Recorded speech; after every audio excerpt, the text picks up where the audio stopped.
அதாவது இங்க என்ன சொல்றாருன்னா, ஆண்டாள் சொல்லும் போதே ஆண்டாள் துவள் அப்படின்னு ஒரு ஆழ்வார் துவள்னு ஒரு வார்த்தை எடுத்து அது இல்லாத மாளிகை மணிகள் அப்படின்னு சொன்னார். ஆனா இவள் என்ன சொல்றா, சொல்லும் போதே அந்த தோஷத்தையே எடுக்கல, தூமணி அப்படின்னு எடுத்துட்டா. அதனால ஆண்டாள் வாக்கு அப்படிப்பட்டது அப்படின்னு காமிக்கிறார். இப்படி அவன் என்ன பண்றான், துவளில் மணிமாடமோங்கு தொலைவில் மங்கலம் அப்படின்னு துவள் இருந்துதான். அதாவது ரத்னத்துக்கோ மாணிக்கத்துக்கோ சில சில மணிகளுக்கோ சில சில தோஷங்கள் சில சில காரணங்களால ஏற்படும். சிகப்பு புள்ளி கருப்பு புள்ளி அப்படி மாதிரி தோஷங்கள்லாம் இருக்கும். அப்போ அந்த ரத்னங்கள்ல உள்ள தோஷங்கள் எல்லாம் நீக்கிட்டு அதை சுத்தமாக்கி தனக்கு ஒரு மாளிகையை ஏற்படுத்திக்கிறானா. ஆனா இந்த கோபிகை மாமான் மகளுக்கு என்ன பண்றானா, சுத்தமான தூய்மையான பார்க்கும் போதே துவளே இல்லாத மணிகளை கொண்டு இவளுக்கு ஒரு சமைச்சு கொடுக்குறான். இவன் கட்டின்றது எங்க அப்படின்னா தெற்கு கோடியில தொலைவில்லி மங்கலத்துல. அவளுக்கு கட்டி கொடுத்தது எங்கன்னா வடக்கு கோடியில ஆய்ப்பாடியில. அதாவது என்னன்னா, ஒருத்தர் போய் பாக்குறா, வடக்கு கோடியில ஒரு மாளிகையை பாக்குறா, தெற்கு கோடியில ஒரு மாளிகையை பாக்குறா. ரெண்டும் பெருமானோட மாளிகையும் சரி பாகவதனோட மாளிகையும் ஒரே மாதிரி இருக்குமா. அப்படி ஒரு மாளிகையை கட்டி கொடுத்தானான் எம்பெருமான் இந்த பெண்ணுக்கு. இப்படி ராமானுஜர் என்ன சொல்றார், ஸ்ரீவைகுண்ட கத்தியத்துல மணிமுக்தா பிரவாள கிருத சோபானேகி அப்படின்னு சொல்ற. இப்படி அழகான மாளிகைகள் வைகுந்த நாடுல இருக்கு அப்படிங்கிற. ஒரு ராஜாவானவன் தனக்கு சில ரத்னங்கள் கிடைச்சதுன்னா உயர்ந்த ரத்னத்தை மகிஷிக்கு ஆபரணம் பண்ணி கொடுப்பான். சுமாரான ரத்னங்களை கொண்டு தனக்கு ஆபரணங்களை சமைச்சுப்பானான். இப்படி எம்பெருமானே ஒரு ராஜா இல்லையா, அதனால அவன் என்ன பண்றான், உயர்ந்த ரத்னத்தை கொண்டு தன்னோட பாகவத ஆளுக்கு ஒரு மாளிகை அமைச்சு கொடுக்குற, தனக்கு சுமாரான ஒரு ரத்னங்களை கொண்டு மாளிகை அமைச்சுக்கிறார் அப்படின்னு இங்க இடத்துல காட்டப்பட்டிருக்கு. இங்க தூமணி மாடத்து அப்படின்னு சொல்றா. மாடம்னா என்ன அப்படின்னு பார்த்தோம்னா, புறம் சுவர் ஓட்டை மாடம் புரளும் போது அறிய மாட்டீர் அப்படின்னு தொண்டரடி பொடியார்கள். மாடம்னா சரீரம். இந்த சரீரத்தை இந்த சரீரத்துக்குள்ள ஆத்மா அடப்பட்டிருக்கு. அப்போ ஆத்மாக்கு ஸ்வரூபமா எந்த ஒரு துர்குணங்களும் கிடையாது. அபகத பாப்மா விஜரக விமிருத்யுகு விஜிகித்சக அபிபாசக விஷோக சத்தியகாமக சத்தியக சங்கல்பகன்னு எம்பெருமானுக்குள்ள 8 குணங்களும் ஆத்மாவுக்கு உண்டு. ஆனா இங்க இந்த சம்சாரம்ங்கிற சரீரத்துல கர்மத்தால அடப்பட்ட அந்த ஜீவனுக்கு சில தோஷங்கள் இருக்கு. ஏன்னா கர்மத்தினால சரீரத்துல அடைப்பட்டு இருக்கிறதுனால சில தோஷங்கள் இருக்கு அப்படின்னு சாதிக்கிறார். அப்போ இங்க ரத்னத்துக்கும் அது போல எப்படி ஆத்மா சுத்தமா இருப்பானோ அது போல ரத்னமும் ஸ்வயம் பிரகாசமாவும் சுத்தமாவும் இருக்கும். ஆனா அதுவே ஒரு மண்ணுல உழுந்துடுச்சுன்னா அந்த மண்ணு மேல ஒட்டிண்டு ரத்னத்தோட பிரகாசம் வெளியில வராது. அது போல இந்த ஆத்மா இந்த சரீரத்துல இருக்கிறதுனால அவனோட பிரகாசம் வெளியில இல்லாம இருக்கான். அப்போ அந்த அந்த ரத்னத்தை எடுத்து மண்ணை தட்டிட்டோம்னு வச்சுக்கோங்களேன், அப்ப என்ன ஆகும், அந்த ரத்னம் ஒளிவிட ஆரம்பிச்சிடும். அது போல இங்க இந்த ஆத்மா எப்போனா எம்பெருமான் பக்த திசையில தான் அவனுக்கு ஒரு சம்சாரியா இருக்கும் போதுதான் அவனுக்கு இத்தனை துர்குணங்களும் இருக்கு. அவன் எப்ப முக்தன ஆறானோ அப்போ அவனுக்கு குணாஷ்டகங்கள்ல ஆவிர்வாவம் ஏற்படுறது. எம்பெருமான போலவே இந்த 8 குணங்களையும் சாமியம் கிடைச்சிடுறது. அதுதான் இங்க என்ன சொல்றாருன்னா, துவளில் மணி அப்படின்னு சொல்றது இந்த முக்தாத்மாவை தான். ஏற்கனவே தோஷங்கள் இருந்தத போக்கி எம்பெருமான குணாஷ்டகங்கள் ஆவிர்வாவம் பண்ணி தனக்கு ஒரு ஆவிர்வாவம் பண்ணி தனக்கு ஒரு ஆபரணமா போட்டுக்கிறானா எம்பெருமான். கௌஸ்துபஸ்தானியர் ஜீவாத்மாக்கள்லாம் கௌஸ்துபஸ்தானியர் இல்லையா. அப்போ அந்த மணியை கொண்டு தனக்கு முக்தங்கிற ஒரு மணியை கொண்டு தன்னோட ஆபரணமா சாத்திக்கிறான். இப்போ நம்ம தூமணி மாடத்து பார்த்துட்டோம். இப்ப சுத்தும் விளக்கேரிய அப்படிங்கறத பார்க்க போறோம். அதாவது இந்த பெண் என்ன பண்றாளா, தன்னோட திருமாளிகைகள்ல அங்கங்க தீபங்களை ஏத்தி வச்சிருக்கான். ஏன்னா கண்ணன் வந்தா அதை பார்த்து சந்தோஷிக்கணும், அவளோட சம்ஸ்லேஷம் பண்ணணும், அந்த திருமாளிகை பூரா சுத்தி பார்க்கணும்னு அவளுக்கு ஆசையம் அவனோட சேர்ந்து. அப்போ அங்கங்க அலங்காரம் பண்ணி வச்சிருக்காளாம் அந்த மாளிகைகளை விளக்கேத்தி.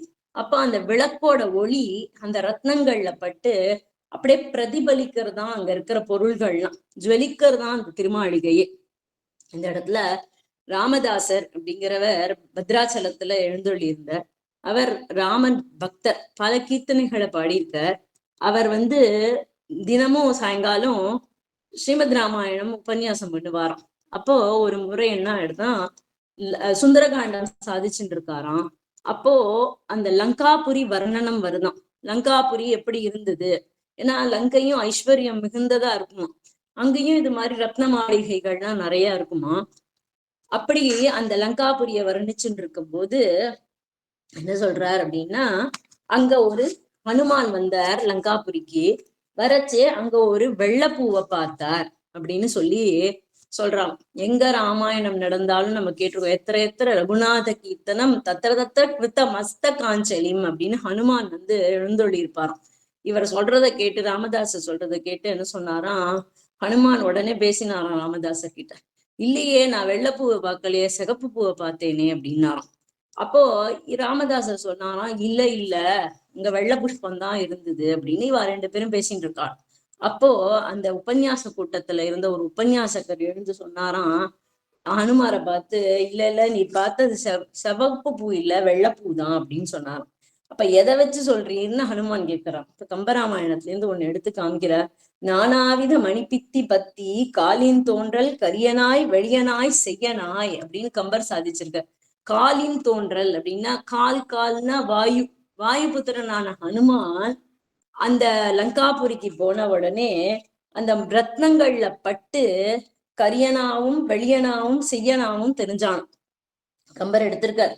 அங்க உட்கார்ந்து இந்த ஹனுமான் எப்படி தெரிஞ்சார் அப்படின்னா, கரியனாய் கருப்பாய், வெளியனாய் வெள்ளையா, செய்யனாய் அப்படின்னு சிகப்பா, இப்படி பல நிறங்கள்ல காட்சி அளிச்சான். அப்போ அந்த உபன்யாச கூட்டத்துல இருந்த ஹனுமான் சொன்னாராம், நீர் எப்படி நானாவித வர்ணங்கள்ல தெரிஞ்சீரோ அது போல இந்த புஷ்பமும் உமக்கு நாலாவித வர்ணங்கள்ல தெரிஞ்சிருக்கே வழிய அது வெள்ளை புஷ்பம் தான் அப்படின்னு சொன்னாராம். எதுக்குன்னா, அப்படிப்பட்ட ஐஸ்வர்யம் உடைய பெண், இவளுக்கும் அப்படி எங்கும் பிரதிபலிக்கிறது தான் ரத்னங்கள்ல பட்டு பட்டு. எதுக்கு இதுன்னா, ஆத்மாவும் அப்படிதான். எப்படின்னா, சுற்றும் விளக்கரிய ஆத்மாக்கு ஞானமயன், ஞான தர்மபூத ஞானம் அப்படின்னு ஸ்வயம் பிரகாசன்னு சொல்றான். நான் எப்பவுமே பிரதிபலிச்சுட்டு இருப்பான். ஏன்னா நம்ம தூங்கி எழுந்தா கூட நான் எங்க இருக்கேன் அப்படின்னு கேட்கணும். இந்த நான்கிற தன்மைதான் ஆத்மாவுக்கு ஸ்வரூபம். அது அது ஒண்ணும், ஞானம் மயன் ஒண்ணு, ஞானம் உடையவன் ஒண்ணு. அதான் தர்மபூத ஞானம். சுற்றும் விளக்கெரிய அப்படின்னா, தன்னோட தர்மபூத ஞானத்தினால எல்லா விஷயங்களும் இந்திரியங்கள் மூலமா கிரகிச்சுக்கிறோம். அப்போ ஒரு விஷயத்த பாக்குறோம்னா, கண்ணுங்கிற இந்திரியம் அதை பார்த்து கிரகிச்சுண்டு மனசுக்கு சொல்லி, அது மனசுக்கு அந்த மனசு போய் ஆத்மா வரைக்கும் போய் அந்த ஞானத்தை சேர்க்கும். இப்படிதான் ஒவ்வொரு விஷயங்கள், கண்ணு பஞ்ச இந்திரியங்களும் கேட்டா, காது கேட்டா காதுங்கிற இந்திரியம் கிரகிச்சுண்டு மனசுக்கு சொல்லி ஆத்மால போய் அடையும். இப்படியேதான் அந்த ஆத்மாவுக்கு விஷயங்கள் கிரகிக்கப்படுறது. அதனால சுற்றும் விளக்கெரிய அப்படின்னு சொல்ற. இந்த இடத்துல ஆளவந்தாரோட சித்தித்திரயம் மூணு சம்பித் சித்தி, ஈஸ்வர சித்தி, ஆத்ம சித்தின்னு 3 சித்தி பண்ணியிருக்கார். அதுல சம்பித் சித்தியில சாதிக்கிற ஆத்மா எங்கு இருக்கு சரீரத்துலன்னு ஒரு கேள்வி விசாரம் பண்ணிக்கிற. அதுல சொல்றார், ஆத்மா எப்படிப்பட்டவன்னு சொல்ற. ஆத்மா தேக இந்திரிய மன பிராண தீபியக அந்யக அனன்ய சாதனக நித்யோ வியாபி பிரதிக்ஷேத்திரம் ஆத்மா பின்னக அப்படின்னு சொல்லிட்டு ஸ்வதஹா சுகஹா அப்படின்னு சொல்ற. இதுல என்ன சொல்றாருன்னா, ஆத்மா தேகத்தை காட்டிலும் இந்த ஆத்மாங்கிறது யாரு அப்படின்னா, தேகமே ஆத்மா கிடையாது, தேகத்தை காட்டிலும் வேறுபட்டவன். அப்புறம் இந்த ஆத்மா யாரு அப்படின்னா, இந்திரியத்தை காட்டிலும் வேறுபட்டவன். ஆத்மா யாருன்னா, மனசை காட்டிலும் வேறுபட்டவன், பிராணனை காட்டிலும் வேறுபட்டவன். தீபியக தீனா புத்தி, புத்திய காட்டிலும் வேறுபட்டவன். அனன்ய சாதனக அப்படின்னு இந்த ஆத்மாவை அறியணும் அப்படின்னா வேற சாதனம் தேவையில்லை.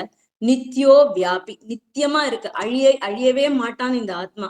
ஏன்னா கீதையில சொல்றாரே, அவன் ஆத்மாவை அழிக்க முடியாது, வெட்ட முடியாது, வளர்த்த முடியாதுன்னு பெருமானே சொல்றான் இல்லையா. இப்படி நித்தியமா இருக்கிறவன். வியாபி அப்படிங்கிற ஒரு வார்த்தை சொல்ற. வியாபின்னா எங்கும் பரவி உள்ளான் அப்படின்னு அர்த்தம். வியாபிச்சு இருக்கிறது அப்படின்னா எங்கும் பரவி உள்ளான் அப்படின்னு அர்த்தம். பிரதிக்ஷேத்திரம் அப்படின்னா ஒவ்வொரு க்ஷேத்திரம்னா சரீரம். ஒவ்வொரு சரீரத்திலையும் இருக்கிற ஆத்மா வேறுபட்டவன். வேறு வேறு ஆத்மா வேறு வேறு சரீரத்துல இருக்கான் அப்படிங்கிற. ஆத்மா பின்னக அப்படின்னு ஆத்மா பலவா இருக்கு. ஸ்வதக சுகக அப்படின்னு சொல்ற, எப்பவும் சுகமயமா இருப்பவன் ஆத்மா அப்படின்னு இந்த ஆத்மாவோட ஸ்வரூபத்தை சொல்லிட்டு வரச்சே நடுவுல என்ன சொல்றார், வியாபி அப்படின்னு சொல்றார். ஆத்மா வந்து வியாபி, பரவி உள்ளான். நம்ம என்ன சொல்லியிருக்கோம், ஆத்மா அணு, அணுவானது. அதாவது சொல்ற, ஒரு நெல்லை எடுத்து அதோட வால் பகுதிய பிரிச்சு அந்த வால் பகுதிய 100 அத பிரிச்சா அந்த 100ல ஒரு பங்க திருப்பி எடுத்து அதையும் பிரிச்சா ஒரு சின்ன பகுதி இருக்குமே, அந்த சின்ன பகுதியோட சின்னது ஆத்மா, அணு அப்படின்னு சொல்லியிருக்கோம். அப்படிப்பட்ட ஆத்மாவை இங்க வந்து வியாபின்னு ஆளவந்தார் சொல்லியிருக்காரு அப்படின்னு ஒரு விசாரம். அப்போ ஒரு தீபம் இருக்குன்னு வச்சுக்கோங்க, அந்த தீபத்தை ஏத்தி வைக்கும் போது தன்னைத்தானே ஒரு இருட்டு அறை இருக்கு, அதுல ஒரு தீபத்தை ஏத்தி காமிச்சா அந்த தீபம் என்ன பண்ணும், தன்னைத்தானே காட்டி கொடுக்கும். அது போல தன்னை சுத்தி இருக்கிற பொருளையும் காட்டி கொடுக்கும். அது போல இந்த ஆத்மா என்ன பண்றான், ஞானமயனா இருந்துட்டு தானே தன்னை காட்டி கொடுக்குறான். அது போல அததான் தர்மி ஜானம் அப்படின்னு சொல்லுவோம். அடுத்தது தர்மபூத ஜானம் அப்படின்னா, இத கொண்டு நம்ம ஏற்கனவே பார்த்த மாதிரி இந்த இந்த தர்மபூத ஞானத்தை கொண்டுதான் எல்லாத்தையும் பாக்குறான். அப்ப பிரதிபலிக்கிறான் ஆத்மா, இத பார்த்து அறிஞ்சுக்கிறான். தர்மபூத ஞானத்தினாலதான் அறிஞ்சுக்கிறான். அததான் இந்த சுத்தும் விளக்கெரிய அப்படின்னு ஆத்மாவுக்கு ஞானமயன் தர்மபூத ஞானம் ரெண்டும் இருக்கு. வியாபின்னு இங்க ஆழவந்தார் சொல்றது தர்மபூத ஞானத்தை தான். ஏன்னா அணு ஆத்மாங்கிறது ஸ்வரூபம். அப்புறம் இங்க வந்து இது எப்படி வியாபிச்சு இருக்கு அப்படிங்கிறத காமிச்சது என்னன்னா, தர்மபூத ஞானத்தினால வியாபிச்சிருக்கு அப்படின்னு சொல்லி ஆளவந்தார் அங்க அழகா எடுத்து காமிச்சார். ஹிரண்யகசுபுவை வந்து கொல்றதுக்கு நரசிம்மன் வரான். அப்போ அவனை முடிச்சுடுறான். அப்போ முடிச்ச உடனே அந்த ரத்த துளிகள் அங்கங்க செதறி இருக்கான். அதுல பார்த்தா நரசிம்மனோட உருவங்கள் வந்து பிரதிபலிக்கிறதாம். அப்ப நினைக்கிறான் நரசிம்மன், நான் ஒருத்தன் தானே பிரகலாதனை ரட்சிக்க வந்தேன், இத்தனை நரசிம்மன் எப்படி வந்தார் அப்படின்னு அங்க வந்து அவர் வந்து ஆச்சரியப்படுறார். எதுக்குன்னா, இந்த ரத்னங்கள் எப்படி பிரதிபலிச்சதோ அது போல நரசிம்மன் அங்க பிரதிபலிச்சான் அப்படின்னு சொல்றார். அடுத்தது தூபம் கமழ அப்படின்னு, தூபம் கமழ, பெருமாள் வரணும் அப்படின்னா நமக்கு தூபங்கள் போட்டு அந்த இடத்த நன்னா வாசனையா வச்சுக்கணும். அப்ப அது மாதிரி இவள் என்ன பண்றா, அகில் சந்தனம் அப்படியே போன்ற வாசன வஸ்துக்கள் எல்லாம் கொண்டு தூபத்தை ஏத்தி வச்சிருக்காளாம். இன்னொன்னு சொல்றா, கிருஷ்ணனோட சம்ஸ்லேஷம் பண்றதுனால அந்த இடமே கமழர் தான். அப்பேற்பட்ட அந்த தூபம் கமழ அப்படின்னு சொல்ற. இவளுக்கு அந்த தூபம், அந்த உள்ள படுத்துன்னு இருக்கா இல்லையா அந்த பெண்ணு, அவ கிருஷ்ண சம்ஸ்லேஷத்துல இருக்கிறதுனால அவளுக்கு தூபம் கமழர் தான். ஆனா இந்த பெண்கள் வெளியில இருக்காளே, அந்த பெண்கள் இனிமேதான் போய் அடைய போறா கண்ணனை. அவளுக்கு விரகம். அப்போ விரகத்துல எந்த பொருளும் அசக்கியமா இருக்கும், பொறுத்துக்க முடியாத போல இருக்கும். அப்போ இங்க சொல்ற நம்மாழ்வார் சாதிக்கும் போது, மல்லிகை கமல் தென்றல் ஈருமாலோ அப்படிங்கிற பதிகத்துல சொல்றார், பசுஞ்சமம் தன் பசுஞ்சாந்தனைந்து போருற்ற வாடை தன் மல்லிகை பூம் புதுமணம் முகந்து கொண்டு எரியுமாலோ அப்படிங்கிற. தனக்கு வெம்பெருமான விட்டு பிரிஞ்சு விரகம் ஆழ்வாருக்கு. அப்போ அந்த காத்து சந்தனத்தையும் அகில் புகையையும் சுமந்துட்டு வருதான் காத்து. அது கொண்டு இவர் மேல எரியும் போது இவருக்கு உடலே எரியறதான். ஏன்னா கண்ணன் கூட இல்ல, கண்ணன் கூட இல்லாம அது அசக்கியமா இருந்துதான் ஆழ்வாருக்கு. இதே போல ராமன் வந்து சீதையை விட்டு பிரிஞ்சு இருக்கான். அப்போ அவனுக்கு இந்த போகிய வஸ்துக்கள் எல்லாம் அசக்கியமா இருந்தது அப்படிங்கிறத ஸ்ரீமத் ராமாயணத்துல காமிக்கிறார். சந்திரஹா சண்டகராயத்தே அப்படின்னு, சந்திரன் வந்து அப்படியே அவனுக்கு தகிச்சுதான். சண்டகராயத்தே மலையக சூச்சி குலாயத்தே, காத்து எப்படி பிந்ததுன்னா ஒரு ஊசி, காத்து வந்து ராமன் மேல படும்போது ஒரு ஊசி குத்துறது போல இருந்துதான். மலையஜலேபகா ஸ்புலிங்காயத்தே அப்படின்னு சொல்ற. மலையஜலேபம்னா சந்தனம். அத லக்ஷ்மணன் வந்து நன்னா சந்தனத்தை, குளிர்ந்த சந்தனத்தை எடுத்துன்னு வந்து இவர் மேல தடவறாராம். அப்போ சொல்றான், நான் லக்ஷ்மணா இதை தடவாத, சீத்தையோட பிரிவுனால நான் கஷ்டப்பட்டு இருக்கேன், இந்த சந்தனம் கூட எனக்கு நெருப்பு அள்ளி கொட்டுற மாதிரி இருக்கு அப்படின்னு. மலையஜலேபகா ஸ்புலிங்காயத்தே அப்படின்னு சொல்ற. ஆஹந்த பிரமதா வியோக சமய சம்ஹார காலாயத்தே அப்படின்னு சொல்ற. இந்த வியோக சமயம்ங்கிறது சீதையை விட்டு பிரிஞ்சு இருக்கிற காலம் எப்படி இருக்கு அப்படின்னா, ஒரு பிரளய காலம் மாதிரி இருக்கு, சம்ஹார காலம் மாதிரி இருக்கு எனக்கு அப்படின்னு சொல்றார். இன்னொரு இடத்துல சொல்றார், வாயுவாதி மனோகரக பத்மசேகரக சம்ஸ்லிஷ்டாக பத்மசேகரா சம்ஸ்லிஷ்டாக நிஸ்வாச இவ சீதாயாக விரக்ஷாந்த வினிஸ்ருதாக அப்படின்னு சாதிக்கிறார். என்ன சொல்றா அப்படின்னா, எம்பெருமானுக்கு அந்த வாடை காத்து எவ்வளவு அவரை வருத்துறது அப்படிங்கிறது சொல்றார். அதாவது ஒரு மரம் இருக்கு, அந்த மரத்து மேல ஒரு திருடன் இருந்து வரவா போறவாளெல்லாம் எப்படி துன்பப்படுத்துறானோ அது மாதிரி இருக்கு இந்த வாடை காற்று அப்படின்ற. இந்த காற்றானது பக்கத்துல இருக்கிற மரத்துல ஏறி இருக்கான். அது என்ன பண்றது? பத்மசேகரா வாயுவாதி மனோகரகா பத்மசேகரஹா சம்ஸ்லிஷ்டாகா அப்படின்னு சொல்ற. பத்மசேகரம்னு தாமரைப்பூவோட மகரந்தங்கள் எல்லாம் எடுத்துன்னு எப்படி திருடன் முகமூடி போட்டுட்டு கொள்ளையடிப்பானோ அது போல இந்த வாடை காத்து பத்மசேகரத்தை மகரந்தத்தை முகமூடியா போட்டுன்னு வந்துருத்தான். போட்டுன்னு இவன் மேல வீசறணும். அப்ப வீசும்போது இவருக்கு அது அசக்கியமா இருக்கு. திருடன் எப்படி துன்பப்படுத்துவானோ அது போல துன்பப்படுத்துது. அது போல விரக்ஷாந்த வினிஸ்ருதாக திருடன் மரத்து மேல ஒளிஞ்சின்னு இருந்து துன்பப்படுத்துவானோ அது போல இவன் மரத்து மேலிருந்து நிஸ்வாச இவ சீத்தையா என் மேல வீசும்போது எப்படி இருக்கு, எனக்கு நிஸ்வாச இவ சீத்தையாக சீத்தையோட மூச்சு காத்து என் மேல படுறது போல இருக்கு. வாயுவாதி மனம் நன்னா காத்து அடிச்சாலும் எனக்கு அது துன்பத்தை கொடுக்கறதுன்னு சீத்தையோட பிரிவுல போக வஸ்துக்கள் கூட இவனுக்கு போகம் இல்லாம அசக்கியமா இருந்ததுங்கிறத அங்க காமிக்கிறார். வேலையும் வெந்தழல் வீசுமேன்னு திருமங்கை ஆழ்வாரும் சாதிச்சார். இப்படி உள்ள இருக்கிற பெண் தூபம் கமழ தூங்குறாளாம், வெளியில இருக்கிறவாளுக்கு அது அசக்கியமா இருக்கும் அந்த புகை. அடுத்தது துயிலணை மேல் கண் வளரும் அப்படின்னு சொல்றா. இங்க பெரியாழ்வார் படுத்த பைனாகனை பள்ளி கொண்டானுக்கு அப்படின்னு பெருமாளோட படுக்கைக்கு பல்லாண்டு பாடினார். இவள் பாகவதனோட படுக்கைக்கு பல்லாண்டு பாடுறா. துயில் அணை மேல் கண் வளரும் அப்படின்னு நம்ம ஏற்கனவே பார்த்தோம். படுத்துண்டாலே தூங்கி போயிடுவோமா, அப்படிப்பட்ட ஸ்வபாவம் உள்ள அந்த துயிலணை அப்படின்னு சொல்றா. இவளுக்கு துயிலணை போகியமா இருக்கு. ஆனா வெளியில உள்ளவாள் விரகத்துல இருக்கிறதுனா அவளுக்கு என்னன்னு இருக்கு, ஆழ்வார் சாதிச்சாரு, மென்மலர் பள்ளி வெம்பள்ளியாளோ அப்படின்னு சொல்றார். அது போல இவாளுக்கு வெளியில இருக்கிறவாளுக்கு ஒரு நெருப்பு சுடுறது போல இருக்கான் அந்த படுக்கை. அப்படி உங்களுக்கு உனக்கு வேணா அது போக்கியமா இருக்கு, எங்களுக்கு அசக்கியமா இருக்கே அப்படின்னு சொல்றா. கண் வளரும் அப்படின்னு சொல்றா. உள்ளே இருப்பவளை பார்த்து சொல்றா கண் வளரும் அப்படின்னு. இவாளுக்கு கோபம் வரணும் இல்லையா, இவ்வளவு சொல்லியும் இந்த பெண் எழுந்து வரல.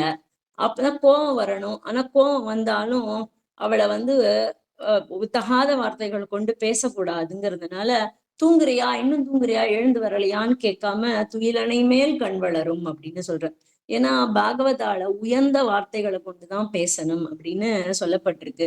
அதனால்தான் முதல் பாசுரத்திலேயே என்ன, செல்வச் சிறுமீர்கள் போதுவீர் போதுமினோ அப்படின்னு கூப்பிட்டா. தோழிமார்கள் தானே, எப்படி வேணாலும் கூப்பிட்டுருக்கலாமே. போதுவீர் அப்படின்னு செல்வச் சிறுமீர்கள் அப்படின்னு ஒரு உபச்சார வார்த்தைகளை கொண்டுதான் கூப்பிடணும் உயர்ந்தவர்களை அப்படின்னு. இங்க பெருமாள் தானே உயர்ந்தவன், அவனுக்கு கண் வளரும்னு சொல்லலாம். ஒண்ணும் நம்மாழ்வாரே சாதிக்கிறார், செம்மா கமலம் செழுநீர் இசைக்கண் மலரும் திருக்குடந்தை அம்மா மலர்கண் வளர்கின்றானே என்னான் செய்கேன் அப்படின்னு சொல்ற. அம்மா மலர்கண் வளர்கின்றானேன்னு இந்த இடத்துல பெருமாள் கண் வளர்ந்துள்ளத பாடியிருக்க. இவ பாகவதையான இந்த பெண் துயிலனை மேல் கண் வளரும் அப்படின்னு இவளை கண் வளரும்னு சொல்றா. இன்னொரு இடத்துல பெரியாழ்வார் சொல்றார், கோவர்தனம் என்னும் கொற்றக்குடையே அப்படிங்கிற இடத்துல படங்கள் பலவும் உடைய பாம்பரையன் படர்பூமியை தாங்கி கிடப்பவன் போல் தடங்கை விரல் ஐந்தும் மலர வைத்து தாமோதரன் தாங்கு தடவரைதான் அடங்கச் சென்று இலங்கை ஈடழித்த அனுமன் புகழ்பாடி தன் குட்டன்களை குடங்கை கொண்டு மந்திகள் கண் வளர்த்தும் கோவர்தனம் என்னும் கொற்றக்குடையே அப்படின்னு இங்க சொல்ற. குரங்குகளை சொல்லும் போது கூட கண் வளர்த்தும் அப்படின்னு சொல்றான். ஏன்னா இந்த குரங்குகள்லாம் ஹனுமானோட குலத்தோன்றல்களாம். அதனால இந்த இடத்துல என்ன சொல்றா அப்படின்னா கண் வளர்த்தும். ஏன்னா இந்த இடத்துல அனுமன் புகழ்பாடி தன் குட்டன்கள், இது ஆச்சரியமா பாக்குறதா அந்த குரங்குகளாம். இவ்வளவு பெரிய கோவர்தனத்தை கண்ணன் தூக்கி நிக்கிறானே அப்படின்னு ஆச்சரியமா பாக்குறதான். அப்ப அந்த கூட இருந்த குட்டிகள்ல அம்மா என்ன சொல்ல, குட்டிக்கு அனுமன் புகழ் பாடி, இது என்ன பெரிய ஆச்சரியம், நம்மளோட பூர்வஜான அனுமான் ஒரு மலையில இருந்து இன்னொரு மலைக்கே தாவினார், அது சாகசம் இல்லையா? ஏன்னா இது குரங்கோ இல்லையா, அவாவா பூர்வஜர்களோட பெருமையை தானே பேசுவா. அப்போ இந்த இடத்துல அனுமான் என்ன பண்ணா, தன்னுடைய பூர்வஜனோட கதைய சொல்லி இந்த குரங்குகளை தூங்க பண்ணானா அந்த அம்மா குட்டி. அதனால இந்த இடத்துலயும் இந்த குரங்குகள் பாகவதர்கள். இந்த மேல சொன்னதுல பெருமாளை சொன்னா, அடுத்ததுல பாகவத பெருமையை மட்டும் கண் வளரும்னா, இந்த இடத்துல இந்த மந்திகள் அப்படின்னு சொல்ற ஹனுமானுக்கு ரெண்டு சம்பந்தமும் இருக்கும். பகவத் சம்பந்தமும் இருக்கு, பாகவத சம்பந்தமும் இருக்கான் இந்த குரங்குகளுக்கு. ஏன்னா இந்த குரங்குகள் எங்க இருக்கு அப்படின்னா, கிருஷ்ணன் தாங்கி பிடிச்சுட்டு கோவர்தனத்து மேல இருக்கிறதுனால இதுக்கு பகவத் சம்பந்தமும் இருக்கு, ஹனுமான் குலத்தோன்றல்கள் அப்படிங்கிறதுனால பாகவத சம்பந்தமும் இருக்கு அப்படின்னு இங்க அழகா ரசமா காமிக்கிறா. அடுத்தது மாமான் மகளே அப்படின்னு இந்த இடத்துல மகான் ஆச்சாரியன் அப்படின்னா இந்த மாமான் மகளேவை ஏற்கனவே நம்ம அனுபவிச்சிட்டோம். அடுத்தது இப்ப மணிக்கதவம் தாழ்த்திரவாய் அப்படின்னு சொல்றார். இந்த இடத்துல எம்பெருமானுக்கும் நித்திய முக்தர்களுக்கும் உள்ள சாமியத்தை காட்டுறா. ஏன்னா நாயகனாயினா நந்தகோபானுடைய கோயில் காப்பானே கொடி தோன்றும் தோரண வாயில் காப்பானே மணிக்கதவும் தாழ்த்திரவாய் அப்படின்னு அந்த இடத்துல எம்பெருமானுக்கு மணிக்கதவு, இந்த பெண் பிள்ளைக்கும் மணிக்கதவு. எப்படி தூமணி மாடம் துவளில் மணி மாடம்னு அங்க ரெண்டா சொன்னாலோ, அது ரெண்டு பேருக்கும் ஒரே மாதிரி மாடம் அப்படின்னு சொன்னாலோ, அது போல ரெண்டு பேருக்கும் மணிக்கதவம். அப்படியே மணிக்கதவம் தாழ்த்திரவாய் அப்படின்னு சாமியா பத்திய காமிக்கிறா. இந்த இடத்துல மணிக்கதவு, மணியான ஆத்மா ரெண்டு கதவை போட்டுட்டு இருக்கானோ, போட்டு தன்னை மூடி வச்சுட்டு இருக்கானோ. அது என்ன அப்படின்னா அகங்காரம் மமக்காரம்ங்கிற ரெண்டு கதவு. ஒரு பகவானை அனுபவிக்கணும் அப்படின்னா, உள்ள இருக்கிற பகவானை அனுபவிக்கணும் அப்படின்னா அந்த கதவுகளை திறக்க வேண்டுமா. அப்போ இந்த ஆத்மா என்ன பண்ணணும், அகங்கார மமக்காரத்தை விட்டு பெருமாளை அனுபவிக்கணும்.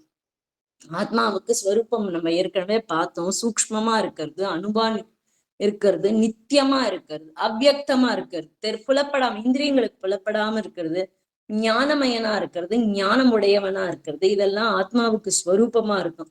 ஆனா இவன் என்ன பண்றான், அகங்காரம் அப்படிங்கிற ஒரு கதவை போட்டு முதல் கதவை போட்டு சாத்தின்னு இருக்கான்.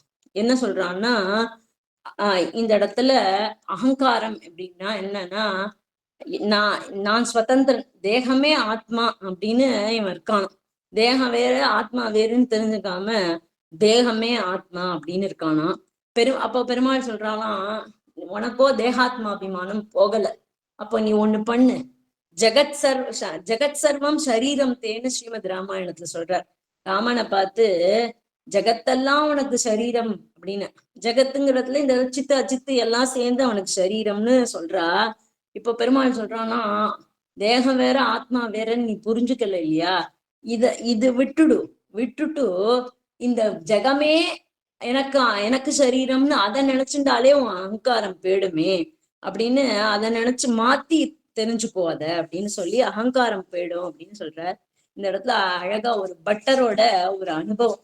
ஸ்ரீ பராசர பட்டாரியா ஸ்ரீரங்கேச புரோகிதா ஸ்ரீவத்சாங்க சுதஸ்ரீமான் ஸ்ரேயசே மேஸ்து பூயசேன்னு புரோகித கைங்கரியம் பண்ணிட்டு இருந்தார் பராசர பட்டர். அவர் தினமும் ஸ்ரீரங்கராஜ கமலாபத லாலி தத்துவம் அப்படின்னு அவருக்கு விரதம். அதாவது தாயாரும் பெருமாளுமே திருமணத்தூணுக்கு நடுவுல தொட்டில் கட்டி தூங்க பண்ண பெருமை உடையவர். அவர் நம்பெருமாளோட திருமஞ்சன கோலத்தை சேவிக்கிறாராம்.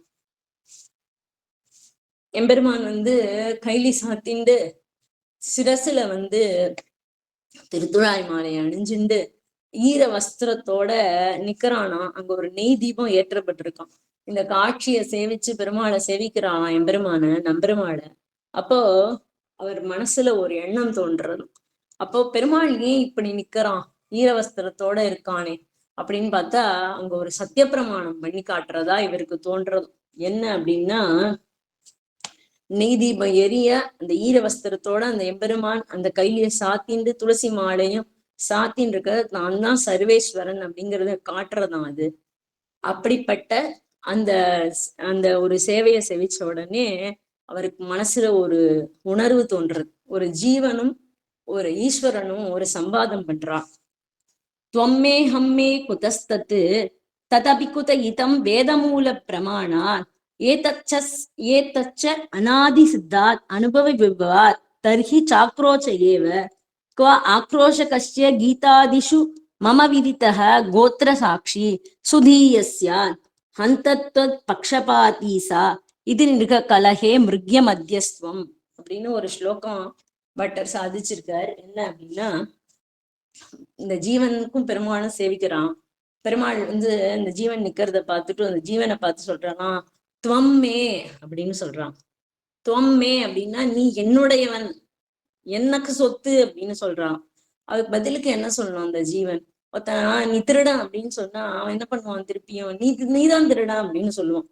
ஆனா அப்படி இவர் துவம்மேன்னு சொன்னதுக்கு அந்த ஜீவனும் திருப்பி துவம்மேன்னு சொல்லியிருந்தா பெருமாள் சந்தோஷப்பட்டு அதோட வாதம் முடிஞ்சு போயிருக்குமா. ஆனா அவன் துவம்மேன்னு சொல்லாம அகம்மே அப்படின்னா, நான் என்னுடையவன் அகங்கரிச்சுன்னு சொன்னான். எனக்கு நான் நீ வேற நான் வேற அப்படின்ட்டானோ அகம்மே அப்படின்னா. உடனே பெருமாள் சொல்றான் குதஸ்தத்து அப்படின்னு. எப்படி சொல்ற அப்படின்னு உடனே சொன்ன உடனே இந்த ஜீவன் சொல்றானா குதஸ்தத்து தத் அபி குதயித்தம், நீ எப்படி சொல்ற நான் உன்னுடைய நீ எப்படி சொல்றன்னு ஜீவன் திருப்பி கேக்குறானா. அப்ப பெருமாள் சொல்றான் வேத மூல பிரமாணாத்து, வேதங்கள்ல பல வாக்கியங்கள்ல நான் தான் ஜகத்துக்கு பத்தின்னு சொல்லப்பட்டிருக்கு, அதனால வேதமே பிரமாணம் அப்படின்னு சொல்றான். ஏதச்சான் அனாதி சித்த அனுபவ விபவாத்து அப்படின்னு ஜீவன் திருப்பி சொல்றான். அப்ப என்ன சொல்றான்னா, வேதம் எல்லாம் எழுதா கிளவி, அபௌருஷேயம், ஒரு புருஷனால எழுதப்பட்டது கிடையாது, அதனால அத பிரமாணமா எடுத்துக்க முடியாது அப்படின்னு. அப்ப நீ எப்படி சொல்ற அகம்மேன்னு அப்படின்னு பெருமாள் திருப்பி கேக்குறானா. அதுக்கு சொல்ற ஏதச்ச அனாதி சித்தம் அனுபவ விபவாத் அப்படின்னு, அனாதி காலமா நான் பாக்குறேன், என்னுடைய மனைவி, என்னுடைய வீடு, என்னுடைய சொத்துன்னு நான் அனாதி காலமா நான் அந்த அனுபவமே சொல்றதே நான் எனக்குரியவன்னு அப்படின்னு சொல்றானா. தர்ஹி ஆக்ரோச்சையேவ அப்படின்னு பெருமாள் அதுக்கு பதில் சொல்றான். அப்படின்னா நான் நீ என்னோட உனக்கு நீயே சொத்து, நீயே சுதந்திரங்கிறத நான் ஆக்ஷேபம் பண்ணிருக்கேனே அப்படின்னு சொல்றான். குவா ஆக்ரோச்சகஸ்ய அப்படின்னு ஜீவன் திருப்பி கேக்குறான், என்ன எங்க பண்ணிருக்க நீனு அப்படின்னு ஜீவன் எங்க ஆக்ஷேபம் பண்ணிருக்க அப்படின்னா, கீதாதிஷு மம விதித்தா அப்படின்னு, கீதை பாஞ்சராத்திரம் போன்ற இடத்துல எல்லாம் இதை நான் ஆக்ஷேபம் பண்ணிருக்கேனே. அர்ஜுனனை ஜீவனான அர்ஜுனனை கொண்டு நீ எனக்கு சேஷபூதன்னு நான் சொல்லியிருக்கேனே, அது கூட நீ உணரலையா அப்படின்னு கேக்குறானா. கோத்திர சாட்சி, சரி வேதத்தை பிரமாணம்னு சொன்ன, அது எழுதா கிழவி, அதை ஒத்துக்க மாட்டேன் நானு, அனுபவம்தான்னு அனுபவத்துலதான் தெரிஞ்சுக்க முடியும்னு சொன்னேன், கீதாதிகள்ல சொல்லியிருக்கேன்னு சொல்ற, இப்படி எழுதி வச்சிருந்தாலும் வேதத்துல சொல்லப்பட்டாலும் நான் ஒத்துக்க மாட்டேன் அப்படின்னு ஜீவன் சொல்றான். அது யாராவது சாட்சி வேணும் அப்படின்னு சொல்றான். அப்ப பெருமாள் சொல்றானா சுதீயஸ்யாத், தீனா புத்தி. அப்போ சுதி உடையவர்கள் யாருன்னு பார்த்தானா ஞானிகள். பராசரர், வியாசர், சுகர், ஆழ்வார்கள் போன்றவர்கள்லாம் தான் ஞானிகள். அவள்லாம் நானே பரதத்துவம், நானே சேஷின்னு ஒத்துன்னு இருக்காளே, அதை கொண்டாவது நீ ஒத்துக்க கூடாதா அப்படின்னு கேக்குறானா. அதுக்கு ஜீவன் சொல்றான், ஹந்தத்வ பக்ஷபாதி, நீ என்ன சொல்லியிருக்க, ஞானித்வாத் ஆத்மவே மதம்னு சொல்லியிருக்க, நீ என்ன சொல்ற ஞானிகள் எனக்கு ஆத்மான்னு சொல்லியிருக்க, சொந்தக்காரா சொல்றதெல்லாம் நான் ஒத்துக்க மாட்டேன், உனக்கு பக்ஷபாதித்தவர்கள் உனக்கு சாதகமாதான் சொல்லுவாங்க அப்படின்னு சொல்லி கடைசி வரைக்கும் அவன் ஒத்துக்கவே மாட்டேங்கிறான் ஜீவன். நான் உனக்கு சேஷபூத்தன் அப்படிங்கிறத ஒத்துக்கவே மாட்டேங்கிறானா. அப்ப எம்பெருமான் என்ன பண்றான்னா, வேற வழி இல்லாம ஒரு நெய் விளக்கை ஏத்தி ஈர வஸ்திரத்தோட பிரமாணம் பண்றான். நான் தான் சேஷி, நீ எனக்கு சேஷபூத்தன் அப்படின்னு சத்திய பிரமாணம் பண்றத போல காட்சி அளிக்கிறான் நம்பெருமாள் அப்படின்னு இந்த இடத்துல பட்டரோட அனுபவம் இது. ஐயப்பாடு அறுத்து தோன்றும் அழகனூர் அரங்கம் அன்றே அப்படின்னு ஆழ்வாரும் சாதிச்சிருக்க. இப்படி ஜீவன் எல்லாரும் அவனுக்கு சேஷபூத்தன் அப்படிங்கிறத இந்த இடத்துல காமிச்சார். அகங்காரத்தை போக்கிண்டு எம்பெருமானுக்கு அந்த கதவை பகவத் அனுபவத்துக்கு அந்த கதவை திறக்கணும். இன்னொரு கதவு இருக்கும், அது மமகாரம் அப்படிங்கிற கதவு. நம்ம என்ன நினைக்கிறோம், பார்க்கறதெல்லாம் என் சொத்து, என் சொத்து, என் சொத்து அப்படிங்கிறோம். இது ஏன் சொத்து, இதுவும் என் சொத்து, இதுவும் என் சொத்து அப்படிங்கிறான். பெருமாள் சொல்றானா, பாக்குறதெல்லாம் என் சொத்து, என் சொத்துன்னு சொல்றியே, அந்த பாக்குற விஷயத்துல நானும் இருக்கேனே, என்ன உன் சொத்துன்னு ஒத்துக்க மாட்டியான்னு கேக்குறான். அதான் ஆழ்வா சொல்ற, நீர் நுமதென்றிவை வேர்முதல் மாய்த்து இறை சேர்மின் உயிர்க்கு அதன் நேர் நிறையில்லை அப்படின்னு சொல்ற. நீர் நுமது என்றிவை வேர்முதல் மாய்த்து, அடியோட விட்டுறணுங்கிற ஆழ்வார் சொல்லும் போதே நான் எனதுன்னு சொல்லாம நீர் நுமது அப்படின்னு சொல்ற. ஏன்னா நான் எனதுன்னு சொன்னா அதுல ஒரு அகங்காரம் வந்துடும். அதனால நீர் நுமதென்றவை வேறு முதல் சாய்த்து அப்படின்னு சொல்லி அந்த இடத்துல அந்த மமக்காரத்தையும் விட்டால், இந்த ரெண்டு கதவையும் விட்டால் திறந்தால் பகவத் அனுபவம் கிடைக்கும். மணிக்கதவம் தாழ்த்திரவ.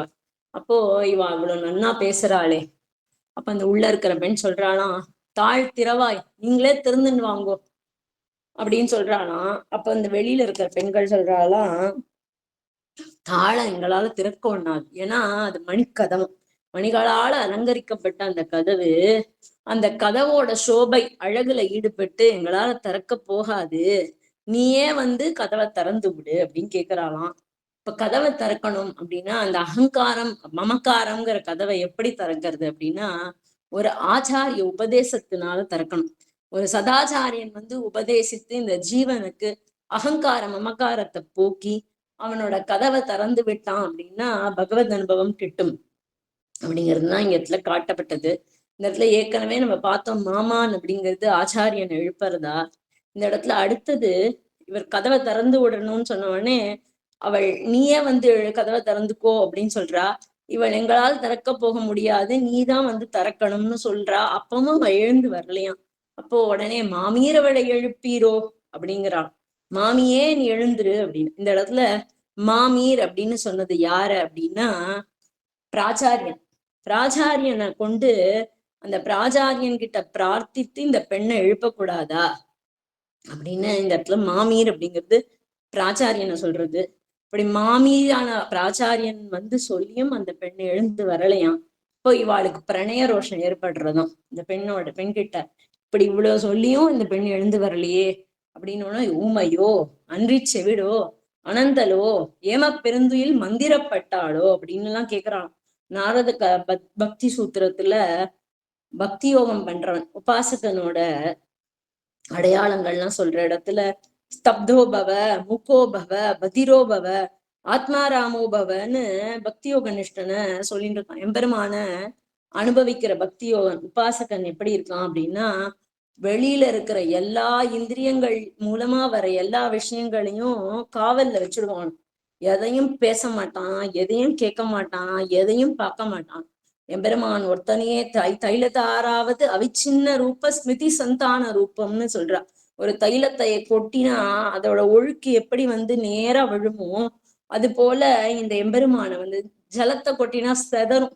அப்படி செதறாம இந்த எண்ணெய் ஒழுக்கு போல எம்பெருமான உபாசிச்சுட்டு இருக்கானோ அது போல இந்த பெண்ணு எம்பெருமான் அனுபவத்துல பேசாமலும் அதாவது ஊமையோ அன்றி செவிடோ அனந்தலோ அப்படின்னு பேசாம யாரையும் பார்க்காம எதையும் கேட்காம இப்படியே படுத்துன்னு கிருஷ்ணன் அனுபவம் பண்ணிட்டு இருக்காளாம். இத பார்த்த உடனே இவளை எப்படி எழுப்புறது அப்படின்னு யோசிக்கிறாள். அப்போ நீரிலே மூழ்கினவரை நீரை கொண்டு எழுப்புமா போலே அப்படின்னு சொல்றா. ஒருத்தன் ஜலத்துல முழுகிட்டான்னா அவனை வெளியில எடுத்துன்னு வந்த உடனே திருப்பி அந்த ஜலத்தை மூஞ்சில தெளிச்சு அவனோட மயக்கத்தை போக்குவா. அது போல பகவத் குணானுபவ சந்தானம் பண்ணிட்டு இருக்கா இல்லையா. அப்போ அந்த குணா அனுபவத்தை எப்படி அந்த குணானுபவத்தில இருந்து எப்படி அவளை எழுப்புறது அப்படின்னு பாக்குறா.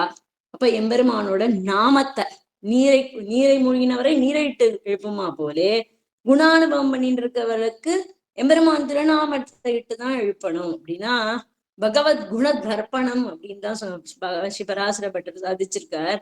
ஏன்னா ஒவ்வொரு எம்பெருமானோட ஒவ்வொரு திருநாமங்களும் பகவத் குணங்களை தான் சொல்றதாம். அப்போ அந்த குணங்களை கொண்டு அந்த நாமத்தை கொண்டே இவளை எழுப்பணும் அப்படின்னு சொல்லி என்ன சொல்றா, மாமாயன் மாதவன் வைகுந்தன் அப்படிங்கிற திருநாமத்தை சொல்றா. என்னன்னா மாமாயன் அப்படிங்கிறது இந்த இடத்துல ஆச்சரிய சேஷ்டித்தம் உடையவன் அப்படின்னு சொல்றது. பல பல சேஷ்டித்தங்களை செஞ்சான் கிருஷ்ணன். அப்ப கிருஷ்ணனா வந்ததுனாலதான் இது சேஷ்டித்தங்கள் எல்லாம் செய்ய முடிஞ்சது. பரமபந்தத்துல இருந்து எந்த சேஷ்டித்தமும் செய்யல எம்பெருமான். அப்போ இது சௌலபியத்தை காட்டுறது, அவனோட சௌலபியத்தை காட்டுறது. ஆச்சரிய சேஷ்டித்தம் உடையவன் அப்படின்னு சௌலபியத்துக்கான நாமங்களை சொல்லுவோம். அதாவது இங்க நாமம் பலவும் நவின்று அப்படின்னு சொல்றார். அப்படி மாதவன் மாமாயன் வைகுந்தன் 3 நாமம் மட்டும் சொல்லலையாம். சௌலபியத்துக்கான 1000 நாமங்கள். ஸ்ரீயப்பதி மாதவன்கிறது ஸ்ரீயப்பதித்துவம், பந்தனைந்த மெல்விலரால் பாவை பனிமலரால் வந்திருக்கும் திருமார்வன் அப்படின்னு அந்த மாதவன் வந்து பிராட்டிய மார்பில கொண்டவன் தான் மாதவன். க்ஷேப்பதித்துவம், அதுக்கான 1000 குணங்களை பாடுவோம். வைகுந்தன் அப்படின்னு அவன் என்ன சொல்றான், இங்க மேல மாதவன்ல வந்து பெண்கள் இவள் மேல பிச்சேறி இருந்ததை காமிச்சார். இந்த வைகுந்தன் அப்படிங்கிற இடத்துல ஆண்கள் பிச்சேறி இருந்தான். சதா பஷ்யந்தி சூரையகான்னு அந்த நித்திய சூரிகள் கண் கொட்டாம இவனோட அழகை சேவிச்சுட்டு இருந்தான். அதனால பரத்வத்தை சொல்லப்பட்ட திருநாமங்கள், இப்படி சௌலபியத்துக்கான 1000 நாமங்களையும், ஸ்ரீபதித்துவத்துக்கான 1000 நாமங்களையும், வைகுந்தன்னு பரத்வத்துக்கான பல நாமங்களையும் சொல்லுவோம். ஆழ்வான் சாச்சாரு பேரும் பல பலவே அப்படின்னு பேராயிரம் உடைய பீடுடையன் அப்படின்னு 1000 நாமங்கள் மட்டும் கிடையாது, ஒரு சகஸ்ர நாமத்தை மட்டும் சொல்ல, 1000 நாமங்களை கொண்டு எழுப்புவோம் அப்படிங்கிறார். இந்த இடத்துல அழகா மாமாயன் மாதவன் வைகுந்தன்னு சொல்லப்பட்டிருக்கு. மாமாயன்கிறது சௌலபியம், மாதவன்கிறது ஸ்ரீபதித்துவம், வைகுந்தன்கிறது பரத்துவம். இப்படி இந்த பரத்வமும் சௌலபியமும் எம்பெருமானுக்கு எப்படி வந்தது அப்படின்னா, இவன் ஸ்ரீயப்பதியா இருக்கிறதுனாலதான் அவனுக்கு இந்த சௌலபியமும் பரத்வமும் வந்ததுன்னு நடுவுல மாதவ நாமத்தை வச்சார். இப்போ இங்க சஹஸ்ர நாமத்திலயும் அப்படிதான், லோகநாதக மாதக பக்தவத்சலக அப்படின்னு லோகநாதன்கிறது பரத்வத்தை காட்டுறது, மாதவகாங்கிறது ஸ்ரீயப்பதித்துவத்தை காட்டுறது, பக்தவத்சலகங்கிறது சௌலபியத்தை காட்டுறது. எங்கேயும் நடுவுல மாதவ நாமத்தை தான் வச்சிருக்காரு பட்டர். அந்த சஹஸ்ரநாமத்துல பாஷ்யத்துல மாதவ நாமத்தை அது அமைஞ்சதே அப்படிதான் அமைஞ்சிருக்கு சஹஸ்ரநாமத்துல பீஷ்மர் சொல்லும் போது. ஆனா பட்டர் வியாக்கியானம் பண்ணும்போது ஆச்சரியமா பரத்துவமும் சௌலபியமும் இந்த மாதவனாலதான் அப்படிங்கிறத இங்க எடுத்து காமிக்கிறார். இப்படி சஹஸ்ர நாமத்தை சொல்லி எழுப்புறா இந்த பெண் பிள்ளைகள். அவ என்ன பிரார்த்திக்கிறா அப்படின்னா, மாமீர் அப்படின்னு பிராச்சாரியனை அழைச்சு இந்த பெண்ணுக்கு உபதேசம் பண்ணி, தனித்து அனுபவம் பண்ணக்கூடாது, பாகவதோடு சேர்ந்து பண்ணணும் அப்படின்னு உபதேசம் பண்ணி எங்களோட கலந்து பரிமாற அனுப்ப வேண்டாமோ அப்படின்னு சொல்லி கேட்கிறா. அவரும் மாமீரும் அந்த பெண்ணை எழுப்பி இவாளோட அனுப்பி வைக்கிறா. இப்போ இந்த பாசுரத்தையே எப்படின்னா திருமழிசையார் ஆழ்வார் எழுப்புவதாக நம்ம அனுபவிக்கலாம். எப்படின்னா, இங்க மாமான் மகளே அப்படின்னு சொல்றதுனால, மாமான் பிருகு வம்சத்துல பிறந்தவர், பார்கவ மகரிஷிக்கு புத்திரனா பிறந்தவர் இந்த திருமழிசை ஆழ்வார். இந்த திருமழிசை ஆழ்வார் லக்ஷ்மிக்கு சகோதரன், அதனால மாமன் ஆகிறார். இந்த இடத்துல மாமன் அப்படிங்கிறது திருமழிசை ஆழ்வாரையே குறிக்கிறது. அவரை எழுப்புவதாகவும் இந்த பாசனம் அமைஞ்சிருக்கு. மாமாயன் அப்படின்னு இவர் தான் என்ன பண்றார், மாயன் சேயன் அணியன் சிறியன் மிகப்பெரியன் ஆயன் துவரை போனாய் நின்ற மாயன் அன்றோதய வாக்கதனை கல்லாதார் உலகத்தில் ஏதிலராம் ஏதிலராய் மெய்ஞானமில் என்று அப்படின்னு இந்த மாயன்கிறத இவர் தான் பாடினார். அப்புறம் இந்த அர்ச்சையிலையும் இந்த மாமாயத்துவத்தை காய்ச்சானா எம்பெருமான். இவர் வந்து திருவகா அப்படிங்கிற திவ்யக்ஷேத்திரத்துல இருக்கும்போது இவரோட ஒரு ஆசிரமத்துல கைங்கரியம் பண்ணிட்டு இருந்தாலும் ஒரு வயசான பெண்ணு. அவளுக்கு அவள் பண்ற கைங்கரியத்தை உகந்து அவளுக்கு இளமைய திருப்பி கொடுத்தாராம் திருமழிசை ஆழ்வார். அவர் அதை பார்த்தா அந்த நாட்டு ராஜா என்ன பண்றானா, இந்த பெண்ணை கல்யாணம் பண்ணிக்கணும்னு ஆசைப்படுறான். 2 பேரும் கல்யாணமும் பண்ணிக்கிறாளாம். கொஞ்ச காலம் ஆனதுக்கு அப்புறம் இந்த பெண்ணு இளமையாவே இருக்காளாம். அவர் வந்து வயசாயிடுதான். அப்ப இந்த பெண்ணு கிட்ட கேக்குறா, நீ இன்னும் இப்படி இளமையாவே இருக்க அப்படின்னு. அப்ப அவன் நடந்த சரித்திரத்தை திருமழிசை ஆழ்வார் அனுகிரகத்தினால எனக்கு இளமையாவே எப்பவுமே இருப்பேன் அப்படிங்கிறத சொல்றாளாம். உடனே அந்த ராஜா என்ன பண்றான்னா, ஆழ்வாரை கூட்டின்னு வர சொல்லி ஆழ்வாரோட சிஷ்யனான கணிகண்ணன் கிட்ட சொல்றாராம். அப்ப கணிகண்ணன் சொல்றாராம், ஆழ்வாரெல்லாம் எந்த இடத்துக்கும் வரமாட்டார், அவரோட ஸ்வரூபம் எம்பெருமான் திருக்கோயிலை தவிர எங்கேயும் போகமாட்டாரு அவர் அப்படின்னு சொன்ன உடனே அந்த கணிக்கண்ணனை பார்த்து சொல்றாரு, சரி அதுதான் பண்ண மாட்டேன், என்னை புகழ்ந்து ஒரு பாட்டாவது பாடு அப்படின்னு சொல்றா. நான் கொண்டு மானிடம் பாடேன் அப்படின்னு சொல்லிடுறாராம் இந்த கணிக்கண்ணன். அப்போ நீ இந்த நாட்டை விட்டு போயிடு அப்படின்னு சொல்லி அந்த ராஜா ஆணையிடுறானாம். சரின்னு இந்த கணிக்கண்ணனும் போய் திருமழிசை ஆழ்வார்கிட்ட நடந்தது சொல்லிட்டு நான் விடை பெறுகிறேன் அப்படின்னு சொல்றான். அப்போ ஆழ்வார் சொல்றாராம், கணிகண்ணா நீ போனேன்னா நானும் பின்னாடியே வந்துருவேன், நான் போனேன்னா என்ன ஆகும், பெருமானும் என் பின்னாடி வந்துருவான், பெருமான் வந்துட்டான்னா தேவர்கள்லாம் இங்க இருக்க மாட்டா, இந்த ஊர் சுபிக்ஷம் இழந்து போயிடும் அப்படின்னு சொல்றாங்க. கணிகண்ணன் போகின்றான், ஆனாலும் அந்த கணிகண்ணன் போறான். அப்போ கணிகண்ணன் போகின்றான், காமருப்பூம் கச்சி மணிவண்ணா நீ கிடக்க வேண்டா, துணிவுடைய சென்னாப்புலவனும் போகின்றேன், நீயும் முந்தன் பைனாகப்பாய் சுருட்டிக்கொள் அப்படின்னு சொல்றான் திருமிஷி ஆழ்வார். எம்பெருமான் எதோத்தகாரி எம்பெருமான், சொன்னவண்ணம் செய்த எம்பெருமான், அவருக்கு உக்தகாரி அப்படின்னு ஆழ்வார் சொன்னதை கேட்டவராம். அதனால்தான் அவருக்கு முன்னாடி சொன்ன எதோத்தகாரி சொன்னவண்ணம் செய்த பெருமாள்னு இல்ல, வேகா சேத்து அப்படின்னு தான். பிரம்மா வளர்த்த யாகத்துக்கு இடையூறா பல இடையூறுகள் வர பெருமாளே சேத்துவா படுத்துன்ற இடம், அதான் வேகா சேத்துன்னு தான் அவனுக்கு திருநாமம். ஆனா இவன் இப்படி கணிகண்ணன் சொன்னான்னு இவர் கிளம்பின உடனே பெருமாளை போய் சொல்றாராம். அந்த பெருமாளை, வேகா சேத்து பெருமாளை, நான் போறேன், என் பின்னாடி பைனாக பாய் சுருட்டிக்கொள் அப்படின்னோடனே கடகடகடன்னு சுருட்டின்னு வந்துட்டானா எம்பெருமான் பின்னாடியே. போய் ஓரிருக்கை அப்படிங்கிற ஒரு இடத்துல இவ இருக்காளாம். அப்போ அந்த நாட்டுல சுபிக்ஷம் போயிடுறதாம், வறண்டு போயிடுறதாம், அவனுக்கு தெரிஞ்சு போயிடுறதாம் ராஜாக்கு இவரோட பெருமை. உடனே கணிகண்ணனை கூப்பிட்டு மன்னிப்பு அபராத க்ஷமாபணம் வாங்கிக்கிறார். அப்போ கணிகண்ணனும் ஆழ்வார்கிட்ட சொல்றார். உடனே என்ன பண்றான் அப்படின்னா, ராஜா அபராத க்ஷமனம் வாங்கினது கேட்டு இவர் திருப்பி ஊருக்கு வரார். அப்ப என்ன சொல்றாரு பெருமாளை பார்த்து, கணிகண்ணன் போக்கொழிந்தான், காமரும்பூங்கச்சி மணிவண்ணா நீ கிடக்க வேண்டும், துணிவுடைய சென்னா புலவனும் போக்கொழிந்தேன், நீயும் முந்தன் பைனாக பாய் படுத்துக்கொள் அப்படின்ன உடனே பெருமாள் வந்து அந்த பாய அந்த ஆதிசேஷனை விரிச்சுன்னு படுத்துனான். எம்பெருமான் சுருட்டிக்கோன்னா சுருட்டினாலாம், எம்பெருமான் படுத்துக்கோன்னு உடனே படுத்துனாலாம். ஆழ்வார் சொன்ன ஒரு பதட்டத்துல நம்ம எங்கேயும் சேவிச்சிருப்போம், பெருமாளோட திருவடி இப்படி வலது பக்கம் நீண்டு இருக்கும், ஆனா இடவலம் தெரியாம சைனிச்சுட்டான், மாத்தி சைனிச்சுருப்பான் இந்த எம்பெருமான். இப்படி ஒரு ஆச்சரிய ஒரு செயலை அச்சாவதாரத்திலையும் பண்ணி காமிச்சானாம். திருப்புலியூர் பெரும்புலியூர் அப்படிங்கிற இடத்துல ஆழ்வார் இருந்தபோது எம்பெருமானுக்கு திருவாராதனம் பண்ணணும் அப்படின்னு சில பொருள்கள் எல்லாம் சேகரிக்க ஆழ்வார் போனாராம். அப்போ இந்த ஆழ்வாரோட வைபவத்துல ஈடுபட்டு அவர் போற இடத்துல எல்லாம் திரும்பி பார்த்தானா எம்பெருமான். இத பார்த்து அந்த ஊர் மக்கள்லாம் பலவாறு பேசினாலாம். அப்போ இவருக்கு அந்த இது பொறுக்க முடியலையாம். அப்போ என்ன பண்றா, அவர் சொல்ற, என் மனசுல எம்பெருமான் சேவை சாதிக்கிறான் அப்படின்னு சொல்றாராம். அப்போ எப்படி சேவை சாதிக்கிறான் அப்படிங்கிறது எல்லாரும் சும்மா சொல்றாரு இவர், அதெல்லாம் ஒண்ணும் இல்லை அப்படின்னு சொல்லும்போது, சக்கரம் கொள் கையனே ஷடங்கர்வாய் அடங்கிட உட்கிடந்த வண்ணமே புறம்புசிந்து காட்டிடே அப்படின்னு சொல்றாராம். என்னோட மனசுல நீ இருக்க அப்படிங்கிறத புறம்பொசிந்து காட்டிடு, வாழலாம் தெரியும்படி சேவை சாதி அப்படின்னு சொன்னோடனே பெருமாள் உடனே பார்க்கடல்ல பாம்பனையில பள்ளி கொண்டிருக்க அந்த காட்சியை எல்லாருக்கும் காமிச்சாராம். இப்படி மாமாயம் அந்த ஊர் பெருமாளும் பண்ணாராம்.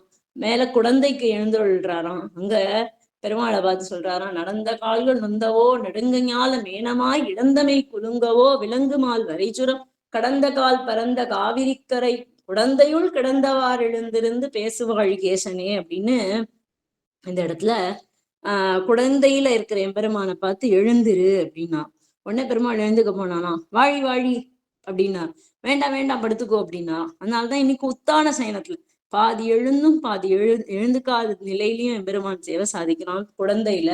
இந்த மூணு பெருமாளும் மாயத்தை காமிச்சாலாம் இந்த திருமஷி ஆழ்வாருக்கு. இன்னைக்கும் திருக்குடந்தையில அவரோட திருவரசு இருக்கு, எல்லாரும் போய் சேவிக்கலாம். திருக்குடந்தைக்கு போனா அங்க போய் சேவிக்கலாம். அப்படி மாமாயன் மாதவன் அப்படிங்கிற இடத்துல, மாதவன் அப்படின்னா பிராட்டி. இவர் என்ன சொல்ற, எல்லா இடத்துலயும் இருக்க, எல்லா இடத்துலயும் இருந்து சாக்கியம் கற்றோம் சமணம் கற்றோம் சங்கரனார் ஆக்கிய ஆகம நூல் ஆராய்ந்தோம் பாக்கியத்தால் செங்கன்கரியானை சேர்ந்தோம் யாம் தீதிலோம் எங்கட்கு அரியதாம் இல் அப்படிங்கிற.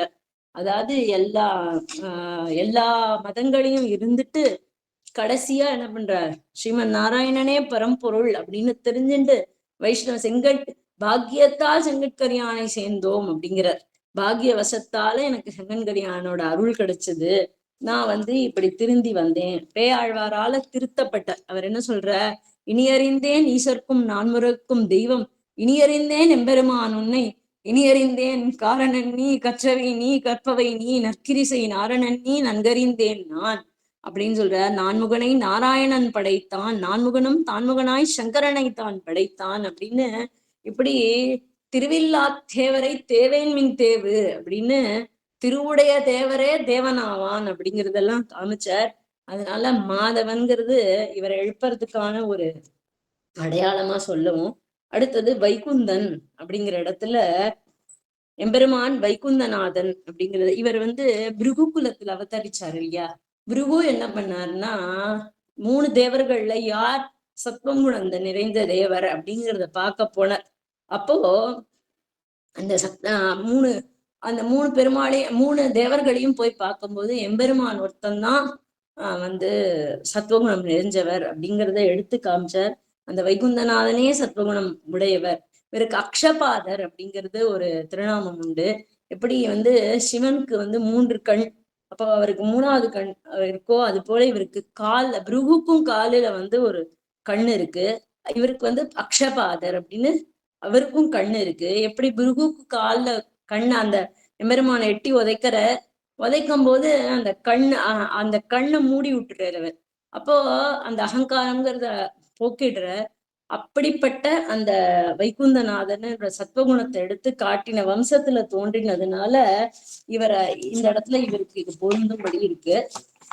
கடைசியா இந்த மாயன் அப்படிங்கிற சப்தம் எப்படி ராமானுசருக்கு பொருந்துறது அப்படின்னு நம்ம பார்ப்போம். மாயன் அப்படிங்கிறது என்னன்னா அதிமானுஷஸ்தவம், ராமானுஜ அதிமானுஷஸ்தவம் அப்படின்னே ஒரு அதிமானுஷ தேஷ்டிதங்களை பண்ணவர் ராமானுஜர் அப்படின்னு.